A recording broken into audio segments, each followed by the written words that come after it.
here's the thing. We can dig more into why fiber is so important for us.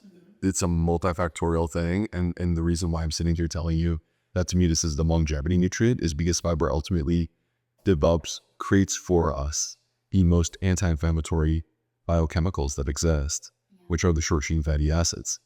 So, and there's healing effects in our gut, and there's healing effects throughout our entire body that result from those short-chain fatty acids.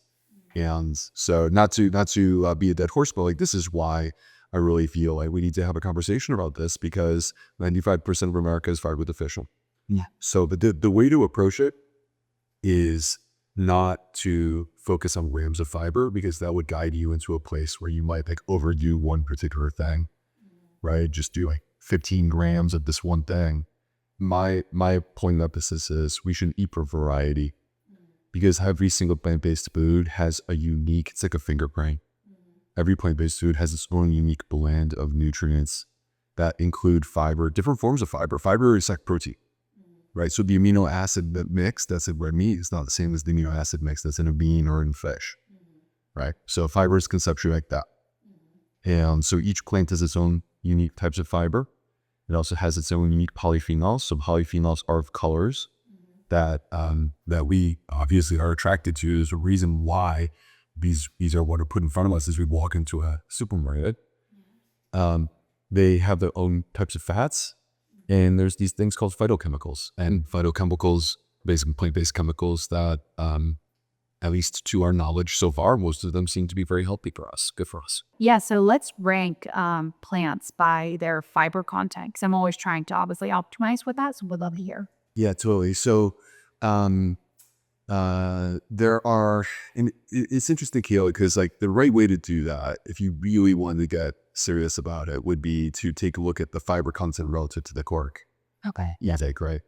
But on a level that's almost too complicated, it's very simple. Like basically all plant-based foods have fiber, except oils. Oils do not. So if you extract it into a fat, and that's 100% fat. Yeah. And the ones that I'm like naturally gravitating towards as you're asking this question are, I want to start with the seeds. So chia seeds, flax seeds, hemp seeds, and basil seeds. Yes, my favorite basil seeds. Yes. So, and each of these are, the hemp seeds are going to be number 4 on this list of these, but the hemp seeds also have a nice blend of protein to sort of complement the fiber content. And the basil seeds and the chia seeds are going to be the tops in terms of the fiber.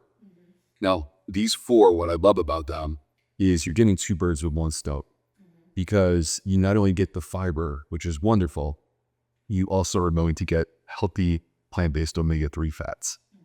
So, and that's something that is missing for the vast majority of people in America. We're consuming too many omega-6s, which comes from seed oils, and insufficient amounts of omega-3s, which can be found in seeds and nuts.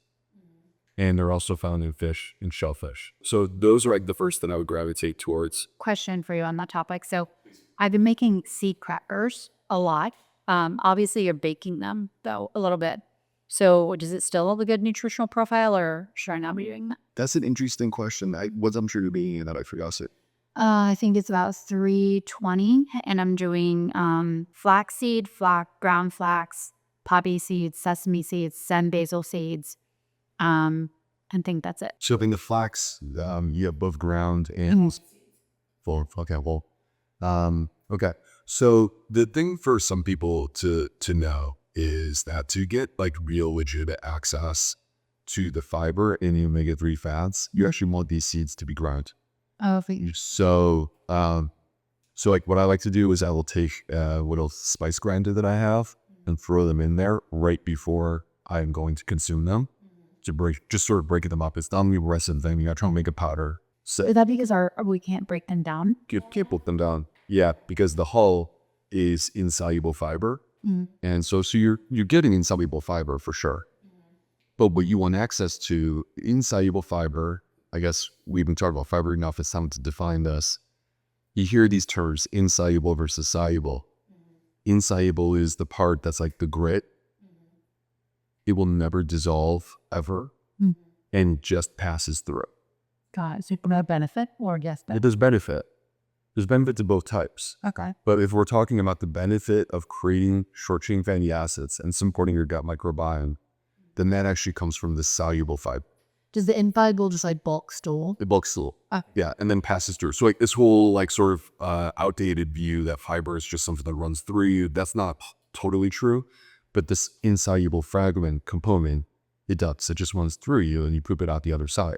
It still has benefits. It still is binding up bile salts and things like this, right? So, but it's mostly going to run through you. So that way, get in gut your microbiome.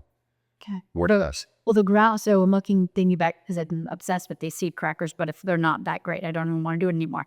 So I'm doing the ground flats. So that's beneficial for... Yes, but then when you bake it, I do worry a little bit about the oxidation of the fats as a result, because now you're exposing those fats, and these are fats that, like, there's a reason why no one's trying to argue that you should fry food with omega-3s, Yeah. right? Because the heat basically oxidizes them quite quickly. So, and when you chew your food, you do break down, right? So it's not to say that seeds have no value. Like, the assumption is that within the context of a cracker, you're going to chew that in your mouth and grind it up. So you are in a way exposing yourself. So I still think that there's value to these. But yeah, but generally speaking though, we do want to try to pretty grind up and expose the inner part, which is the soluble fiber. And soluble fiber, just to close out that particular element, soluble fiber is what we would call prebiotic.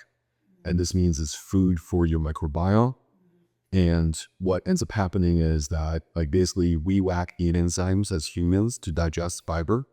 So we just don't have them because we outsource this, because we always have a microbiome. Yeah. And because our diet needed to be so adaptable, because you could live anywhere in the world and your diet would vary based on where you lived. Yeah.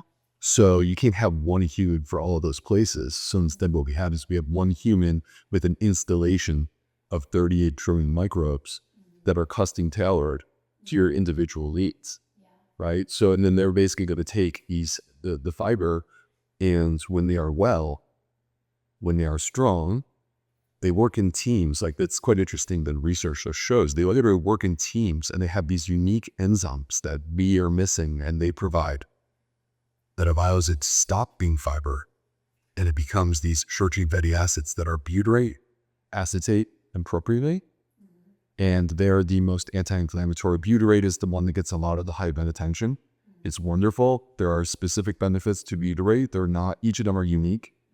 Propionate is a bit more to metabolic orientation. Propionate impacts your blood sugar more so. And acetate is sort of like the precursor to the other two, because acetate is the most simple. So, but each of these three, they have powerful beneficial effects on our body. So, including healing our gut barrier, including calming our immune system.